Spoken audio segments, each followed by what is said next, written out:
what's going on, everybody? Steve here, Raiken Profit over at RaikenProfit.com, coming back to you with another video. And I wanted to shoot this quick introduction because I'm really excited to share this video with you. It's with my good friend Sean. And when I used to live in Connecticut, I'm in Miami now. He wasn't too far away from me. He's actually from New Jersey. He's a young guy. And his story in this next video that I'm going to share with you here on this YouTube channel is very inspiring. It's very motivating. And it really opened up my eyes to the opportunities. It opened up my eyes to the realization that really anybody can start a wholesale business if they're committed, if they're willing to put in the hard work. And it really just goes to prove, you want to know what? It doesn't matter how many times you get knocked down. If you keep getting back up, you can be successful. So I'm really excited to introduce you to my good friend Sean. He's doing over $50,000 a month with wholesale. He took the Wholesale Formula course. He didn't just take the course. He applied what he learned. He put his best foot forward, and I think you're going to really enjoy what he talks about in this video. So with that being said, let's cue the intro.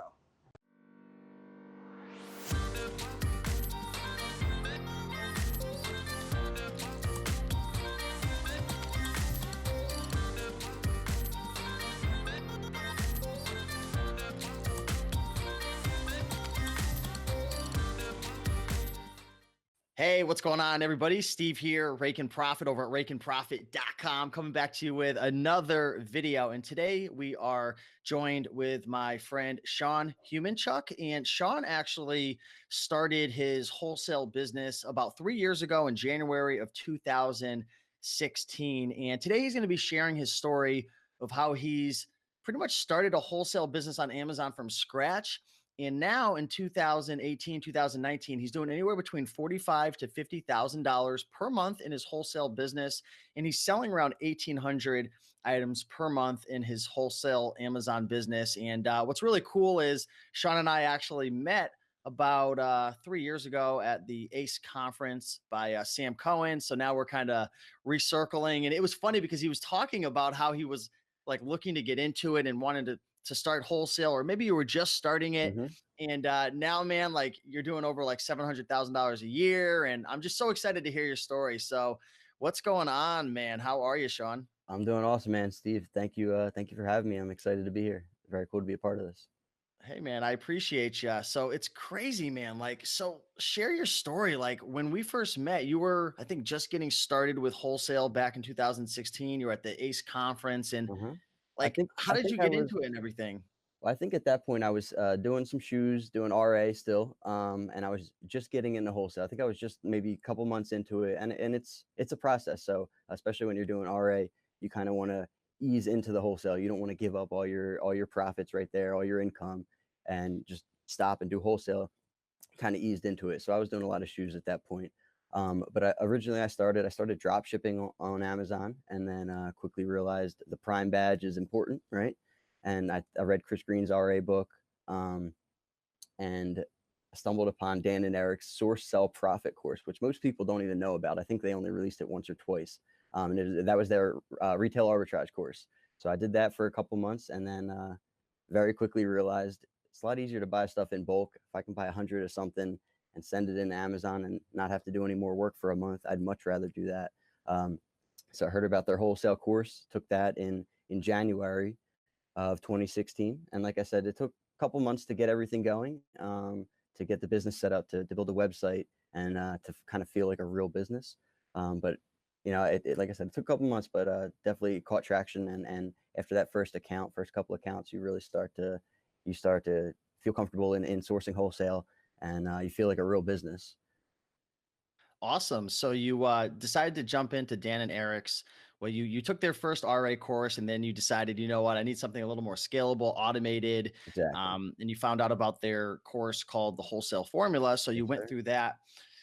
Talk about your journey, maybe that first year, you know, in 2016, 2017, because now obviously you're doing really, really well, earning a full-time income, 45, 50K a month. But let's talk about that first year, some of the ups and downs, the struggles for the people who are watching now who are interested in this business model. Sure. So, I mean, at first it's definitely, it can be overwhelming, especially when you come from RA, you come from just going to thrift stores and going into Walmarts and picking out clearance stuff. You kind of just, for me at least, I just kind of felt like a hustler, which is fine. I love hustling. Don't get me wrong. I was, I was selling candy and all that good stuff when I was in elementary school, like, which is fine. But to be, for me to be, to have a real business where I wasn't going to have to hustle every single day constantly, I wanted to get into wholesale. And some of the struggles were, like I said, it was very overwhelming, trying to create this business entity. When I did RA, I didn't have an LLC. I was just, like I said, I was just flipping stuff. So you have to really become a real business, which is overwhelming to people. Then you have to create this website where you're portraying these value props, where you're making these claims where you're going to help these companies and these brands do better on Amazon. You're going to help their products sell more. You're going to, like I said, portray their brand story on Amazon, how they want it to be portrayed. And a lot of people deal with like a imposter syndrome, where they've never done a lot of these things, so they think they can't do them, and they're afraid to make promises that they can't keep. But you just have to dive in. Once you do it once or twice, it's like, oh, anyone can do this. And I mean, worst case, you outsource it. You know what I mean. You That's a good thing about the wholesale formula and being a part of a community. You can ask these questions and find somebody to outsource these projects to. If you have to completely overhaul a listing, you can find somebody very easily and affordably to do that for you if you don't feel comfortable. So I mean, like I said, there are definitely ups and downs. Profit margins can be up and down. Sometimes you'll notice when you get an account and it was very easy for you to get, it's very easy for everybody to get. So Mm. you'll notice the margin quickly goes down. But then once the margin's gone, sometimes all the sellers will back out and the profit margins will jump back up. So I mean, it's a tough game with some products. Ideally, you want to get into products that have a mapped price, where the brand owner wants the product to be sold at a specific price and will only sell to sellers who honor that price. That way, your margins are kind of protected. Um, so that's the ideal situation, but not all brands care about Amazon enough to implement that, and not all brands not all brands have enough control of their distribution to be able to do that. So that's interesting. You came from the RA thrifting, thrift store, garage sale world and, A and little doing bit. all that. It was mostly just Target clearance and GameStop clearance and all that good stuff. It Oh, wasn't so much. okay. It was all brand new stuff, So more like but retail arbitrage from like definitely a retail little bit of stores. OA and shoes. But yeah, But it's similar, pretty much like it's the same game. same hustle as like Sure, thrift stores and garage sure, sales. You constantly got to go out and get the bone, bring it mhm, back, another sure. one, bring it back. But So, the margins aren't as good as the thrift stores. oh, absolutely. Yeah, right. Thrift stores is like literally the best margins, Yeah, but you got to keep going out. So, exactly. now that you've moved into wholesale, what are some of the benefits of wholesale versus, retail arbitrage and thrifting and stuff like that? Because you've seen both sides of it, so you can give an honest opinion on it. Sure. I mean, for me, it's the consistent, repetitive income. Like I said, some margins can be up and down with some products, but when you find the consistent products, I mean, it's all you have to do is place the reorder, label the products on it. If you want to do the prep yourself, have a prep company, Mhm. or you can have a prep company do it. Slap the labels on the products, send them out, and I would try to order around 45 days worth of inventory. So I only have to place that reorder once every 45 days. Usually just slap a label on the product and send it out, and then Amazon's taking care of the rest. And while all that is going on, while Amazon is selling those products or fulfilling those products for you, you're sourcing new products, looking at competitors, to tracking their products, trying to take advantage of the brands that they're not helping out, that they're not providing value to. Um, Looking at, you can do some sponsored ads and PPC to try to help out your brands. But a lot of times that's not necessary with wholesale. Cool. Now, again, and I keep referencing like retail arbitrage Mhm. and whatnot because I know a lot of the people who are watching right now are doing the retail arbitrage, the eBay, Sure. the thrifting, garage sales. Would you say that it's possible for really anyone to be able to do this wholesale business model? Or is it, like when it comes to like private label and especially like Shopify, like not everybody really has the capacity to run Facebook ads and like Right. run their own brand. And when it comes to private label, I mean, you're wearing all of the hats. You're Right. controlling the whole entire brand, building everything out. And I would say for private label and Shopify, it's probably not for everybody, for most people. What about I, wholesale? I Do would you find agree. it a little? And I would say, I mean, I would say wholesale is not for everybody, but I think anybody can do wholesale. Anybody can be successful in wholesale if you're resilient and if you have a little bit of patience and you're willing to work hard and, like I said, be patient for those results, because it's a lot of upfront work and setup and reaching out to brands. But once you reap those rewards, it's huge. And I mean, like I said, you just have to be willing to accept some rejection, be willing to take a lot of no's, because you're going to hear no from a lot of brands. I mean, there are thousands and thousands and thousands of Amazon sellers, right? And a lot of them are doing wholesale, and all they're doing is emailing companies, can I sell your products on Amazon? And they're getting, I mean, a lot of brands are getting bombarded with Amazon sellers reaching out. So a lot of them, they don't want to hear it. They just say no. They have a standard. If you mention e-commerce or Amazon, they're going to tell you no. But where the money is the follow-up. If you can, like I said, be resilient and find their pain points. Why are they saying no? What struggles have they had with Amazon? They've probably either dealt with some crappy Amazon sellers.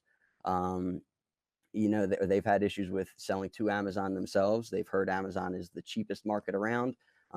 You have to kind of educate these brands, but it's not hard. This is stuff that if you're on Amazon every day, you know how to optimize a listing. You know what listings look good and what listings look bad.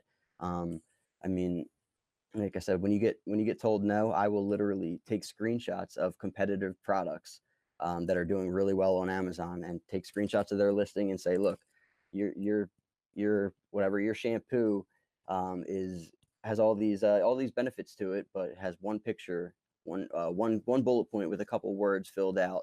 I see that all the time, Sean. It's crazy. Like Yeah. it'll be selling well, but the listing's horrible. Right. Or it'll be a great product, but it'll be selling well, but maybe not selling to its potential. And you show them their competitors, and maybe their competitor has, all 7 pictures filled out with great action shots and all their benefits laid out, talking about how organic it is and all these things. If you show that competitive product to a brand, they're gonna be upset that their product doesn't look good, that their product isn't being portrayed the way that they want it to in a respectable manner on Amazon. Right. So that's just one way that you can brands don't realize that they have control over changing their pictures and titles and bullet points. When if they have a seller that's on their side working directly with them, you can do all those things. Because I would say probably like most of these brands are like in business of like product development, Sure. and they're kind of worried about their own storefront. They're not naturally like very educated when it comes to selling on Amazon, because there's a lot to it for us and for everybody watching. Like we understand Amazon. Right. It's much easier to be aware of these things. But Oh.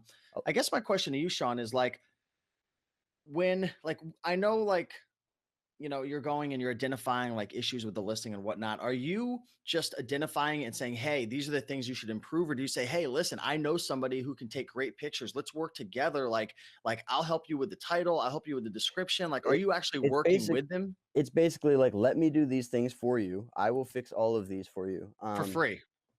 For free. I mean, It's like for free, but you better let me sell that you item. yeah, exactly. You have to if you're not going to get permission to sell the product, you're not going to make any money. It's not going to be worth your time. You need to get permission to sell the product. I have before done some work up front, hoping to get an account, and that's only, you have to kind of weigh your options. If the account is worth a potential Yeah. $10,000 in profit a month, then you might be willing to do a lot more upfront work if you think the chance is real that you can pull that account. If the account's going to net you $500 profit a month, you're not going to do any work up front, you know what I mean, until you can sell that product and maybe make a little bit of profit. But to be honest, it's not a whole lot of work to do a little bit of keyword research. Oh no. And most of these brands have their products for sale on their own websites, so they have bullet points, they have descriptions already on their website. It's just that a lot of sellers aren't utilizing that information.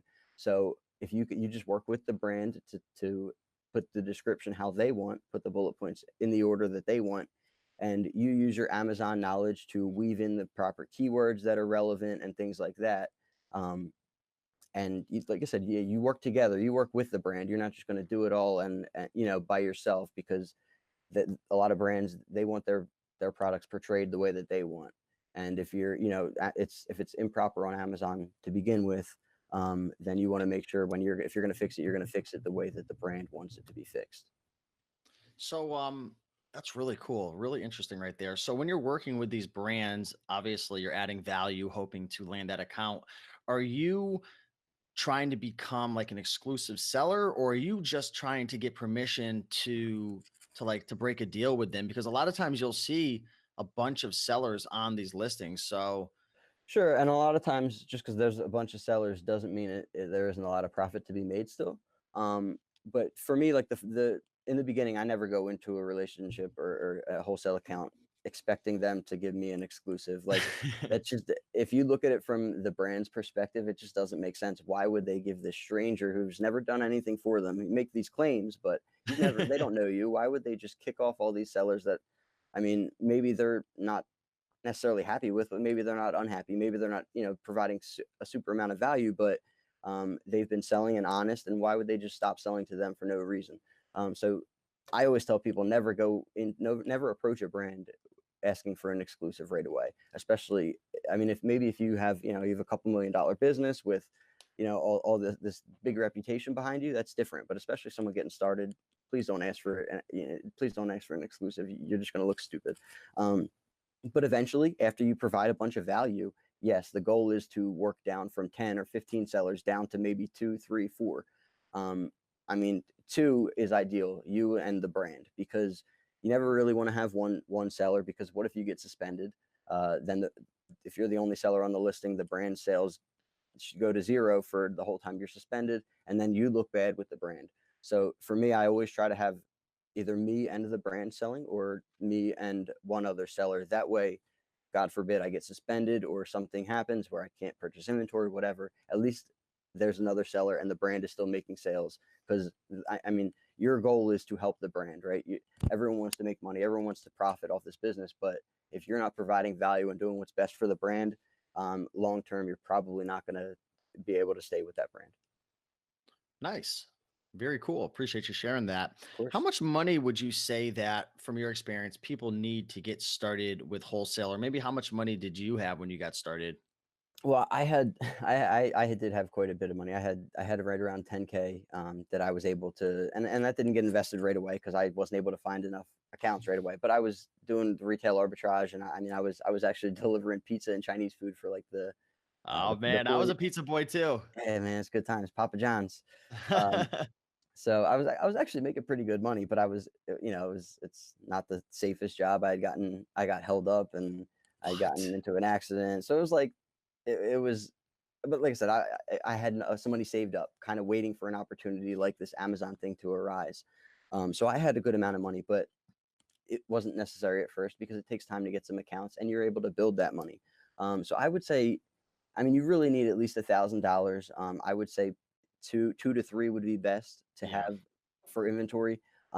Just because a lot of accounts you'll get will have like a $300 minimum or a $600 minimum order purchase. So you have to order at least that minimum. But to get to any type of threshold where you're able to make real profit on the products, you might have to order 2,000 worth or $1,000 worth. And you might only be able to start with one account, maybe 1 or 2 accounts. So you definitely, the more money you have, obviously the better. But I would say at least $2,000 you really should have for inventory, or it's going to be tough. I don't think you need that because you can just look for smaller products that aren't selling as much. You don't have to search for products that are selling 100 times a month. You can search for products that are selling 20 times a month and just build that capital. But I do think going into it, Yeah. after your website and everything, you should have $2,000 for inventory. Yeah, it seems like you'll probably, like, one of the biggest challenges, just after talking to different students of the wholesale formula and other friends of mine who do wholesales, when you're first getting started, you could start making sales quick, but you're dealing with that cash flow issue Mhm. because you're investing in these, in these Month, 45 days. yeah, yeah, 45, 60 day, whatever you're investing in. It's like they're selling, but you're not really getting your money. You have to keep building your accounts and building the sales. And then eventually, like, it kind of crosses where you're making a profit. Yeah, I mean, you're making a profit because as long as you're selling, as long as you're selling those products in that month, you're going to turn your inventory. And I mean, I look for like 30% ROI. I do have some products that are a little less than that. I look I look more That's at pretty ROI. solid. I look at, yeah, I mean, I have some that are close to doubling my money, and they might, like, again, they might not sell 100 times a month, but a product that profits $23 a unit and sells 60 times a month is, is a great product to have. Wow. So a lot of people, and this is a wholesale formula thing, that a lot of people are looking for this set number of sales per month. I don't stick to that. Especially now that I'm a little more seasoned, I have like certain niches that I try to stick to. But one thing I tell people is don't get stuck in these parameters where you have to make 30% ROI, or you have to make 25% margin, or whatever. You can't get stuck in those parameters because everyone's business is different.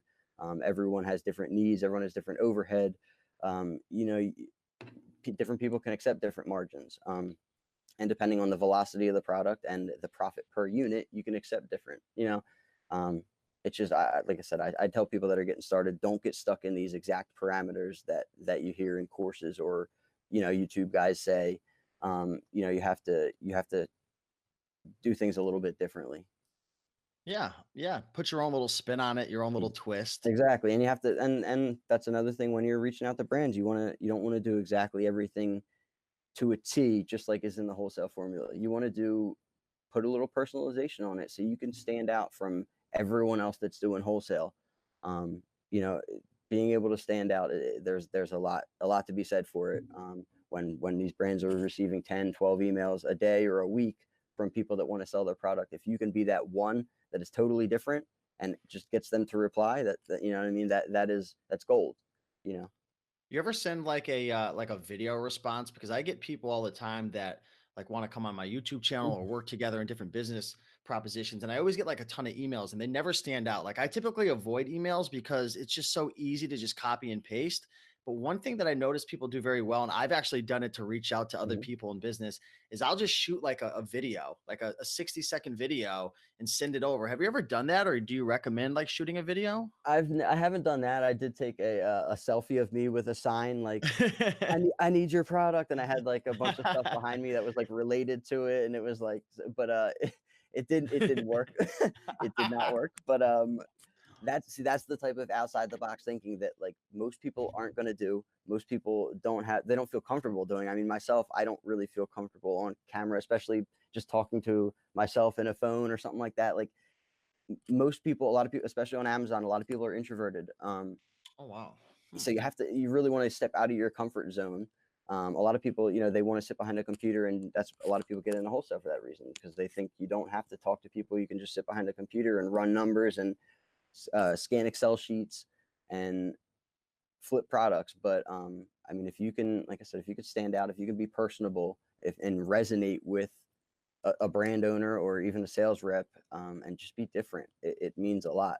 And again, be informative, educate them, tell them what they could be doing better. If they say, no, we don't need any Amazon sellers, you say, okay, well, tell your Amazon sellers they should fix these pictures and these bullet points, because that's what a good Amazon seller would do. And then you reach out to them in 6 months when no one has done that, and you say, hey, I noticed your Amazon listings still look like trash. You don't want to say it in those words, but I noticed no one's helped you out on Amazon. None of your sellers seem to really care about your brand presence on Amazon. Are you guys ready to try out a new seller? Or you just got to think of different ways. Offer to do a 1 month trial run. Just say, sell me 100 of your product, that's it, and just I'll show you what I can do to fix your to help you out on Amazon. If you don't like it, then never sell to I me love again. it. Different things like that, to where they're not binded to an exclusive with you. Like that's no good. And you never want to put a brand in a position where they feel they're in a corner and they have no decision other than to say no and cut the conversation off. Interesting. What are your thoughts? Your honest opinion, because like that's one thing I really respect about you and the guys over at the Wholesale Formula. Like you guys just tell it how it is. Like I'll be real, like in my area with thrift stores, man, like it's not the same as it used to be. Like 5 years ago, I could go into thrift stores and buy stuff for like 50% less. Like all the prices are getting jacked up. eBay's still, perfect, and Amazon, like there's not really much changes over there. The competition's growing, but the demand, more people are coming online. Mhm. Like with wholesale, is it getting easier, harder? Do you think it's still a good opportunity in I 2019, I would 2020 moving forward? Is there enough room for people to get in? I mean, it would be a lie to say that it isn't different than it or harder than it was in 2016 for sure. And I mean, it was harder in 2016 than it was in 2014. You know what I mean? It's always going to be harder. 5 years from now, it's going to be even harder. But every day, new brands come on to Amazon, brands that were already established want to make their presence on Amazon. Um, Brands are realizing how important Amazon is and wanting to weed out those bad sellers and bring on somebody to kind of consult them and walk them through the process.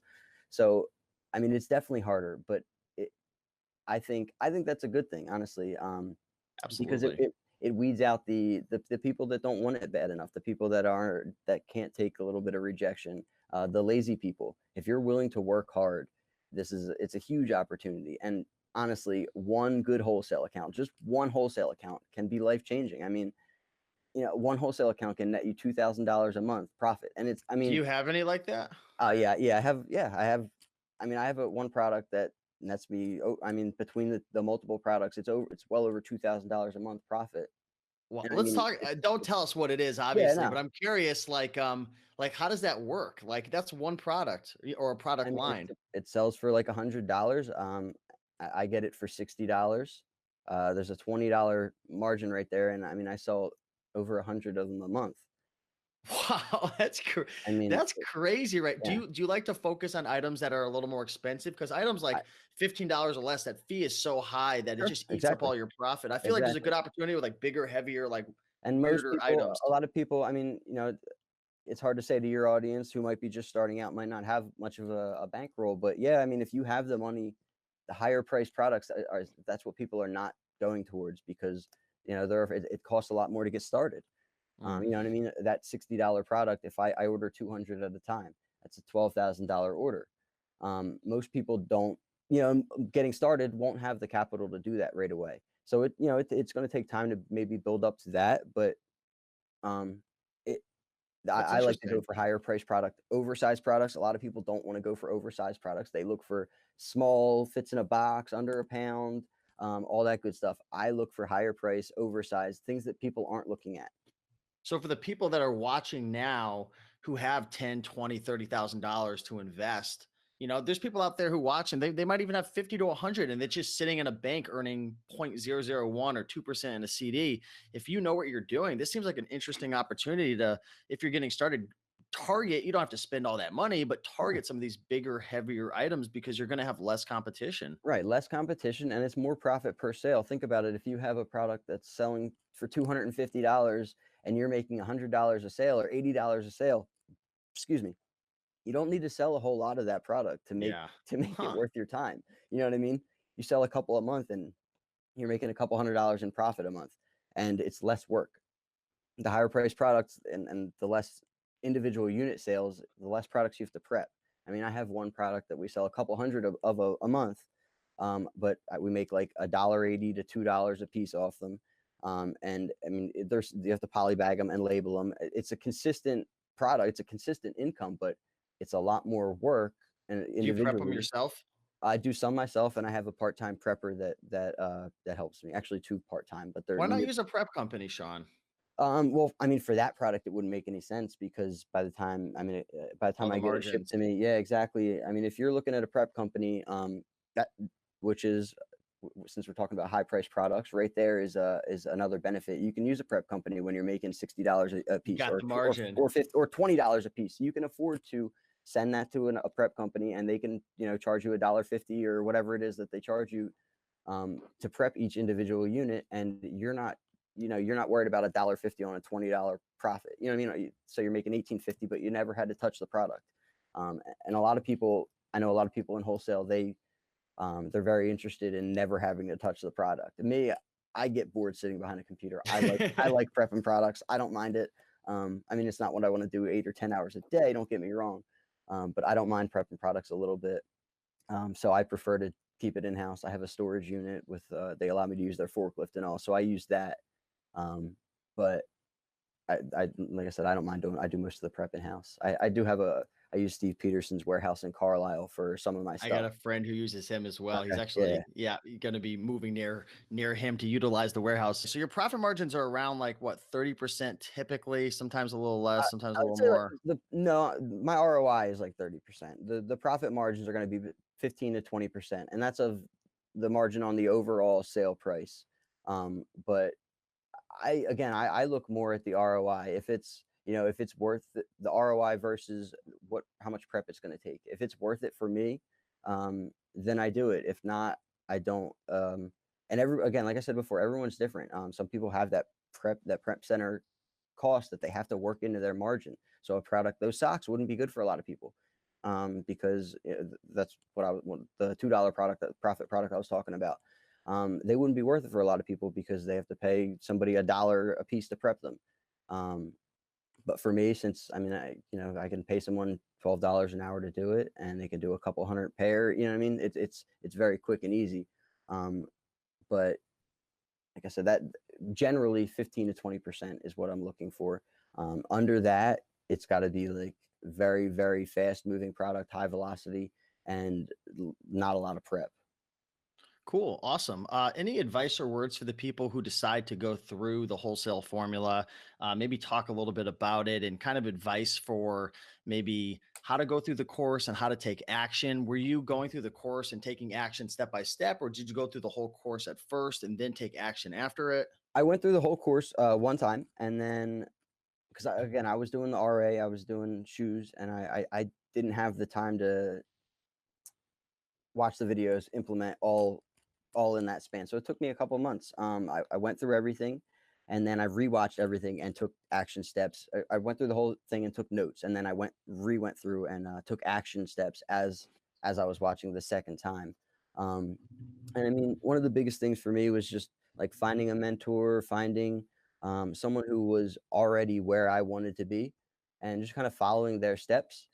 Again, like I said before, you want to kind of personalize everything. You want to stand out. You want to be a little bit different. You don't want to follow everyone to a T, or follow anyone to a T exactly. But you definitely find somebody that is is where you want to be. And for myself, I wasn't looking at anybody that's doing millions of dollars a year, because that's not my goal. My goal is just to have like a nice sustainable business where I'm kind of my own boss. A lot of I was talking about it the other day. I kind of created a job for myself with this business, and a lot of people look at that as a bad thing, right? They're like that you don't have a real business. You just created yourself a job. And for me, it's a job that I like. I wake up Mm. happy every morning. I can take off when I want to take off. If I don't feel like working this week, I don't really have to. You know what I mean? You can send in extra inventory and take a vacation. It's a great life, honestly. Um, I mean, when you're first getting into it, it definitely can be overwhelming. But once you get those first couple accounts, you realize you see that you see the possibilities, and then eventually you land an account that will pay your mortgage every month. And it's just what I mean. It's life changing. Seriously. I'm so happy for you, brother. It's crazy to see your journey, man, and how far you've come. Did you have a job when you were first starting? I know there's a lot of people who, want to start an online business, but they work a job, a nine to Yeah, five. man. Is it possible? Maybe you could give some Yeah. So context like I to said, that. I was delivering pizza and Chinese food for like the 4 years. I guess let's see. So I started drop shipping on Amazon in like August of 2015, and then Hmm. got into RA after a month or two, and quickly got into the FBA. And then I was working that whole time up until July of 2016. So it was about 7 months after I joined the Wholesale Formula, to where I had enough money saved up, and I had enough of a consistent income where I felt comfortable quitting my job and relying on Amazon. Um, so like I said, it took a good 7 months before it was something consistent where I was felt comfortable. And it's going to take longer for some people. It's going to take shorter. It's going to be shorter for others. Everyone's different. And like I said, that one account or those two accounts can really just change everything for you. Love it, brother. Any final words or advice you would give to somebody who wants to start this business but doesn't know the best way to start? Maybe, they're watching these videos and they're excited about it, but they're just like, I don't know if I can do it. What's my first step? Any advice you would give? Yeah, man. So like I said, I'm find a mentor or a course. If it's not the wholesale formula, find somebody that resonates with you, who's done it before, who is where you want to be, and kind of emulate what they're doing. Work hard. Don't be afraid of rejection and failure, because I mean, we didn't get into this, but I mean, I've had accounts where, making great, a couple $1,000s a month, and all of a sudden the brand decides they want to sell on Amazon themselves. So like things like that can happen, and you never know. Sorry, It's and you all never good, know brother. what's going to happen. Yep. Sorry, you never know what is going to happen. But Amazon's ever changing, and these brands are always changing. Um, but you just don't give up. Constantly look for new products to source. The accounts that you do have, that you provide good value to, they will recommend you to brands that they're affiliated with, and friends that own products and different things like that. So I mean, just never give up. You know what I mean? That's really it. Don't be afraid of the rejection, because you're going to get rejected in wholesale. You're going to fail. Just keep pushing onward, man. Love it, man. Love the final words of wisdom. So, if you guys enjoyed this video, do us a big favor and like, comment, and subscribe. If you guys are interested in checking out the wholesale formula, the course is open this week. It's open for 1 week, so I'm not exactly sure when this video is going to be published, but I'll put some details down below in the description. And also, if you guys do join the wholesale formula, just for being a follower of Raiken Profit, I am throwing in a $2,000 bonus as well. So if you want to grab that, you can check out the details in the description. But yeah, super freaking awesome hearing your. I love talking to people and then like chatting with them again, like years down the road and seeing them successful. And it's just this one of the things I love about having this YouTube channel and just meeting people at conferences and stuff. Like Sean, you're an inspiration. And I don't know if you realize it or not, man, but your story, there's going to be somebody who's listening and watching right now, and they're going to be like, wow, like if Sean could do it, I could do it. And they're going to get started. And I'll probably interview them in 2 years and hear their success story. So, man, I appreciate you. I hope so, man. That's the reason for me doing it. Honestly, I hope it just helps one person. That would be great. And definitely, if I can do it, anyone can do it. That's for sure.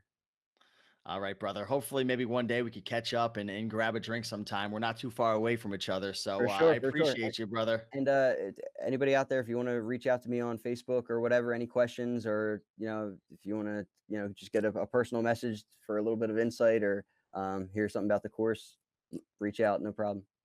Sure. Awesome. I'll put some of your information down below as well. But Sean, thank you so much. Appreciate you guys all watching. Thank you, Steve. Yeah. Have a great day and talk soon. Later, man. Thanks, Have a Sean. good weekend. Take care, guys.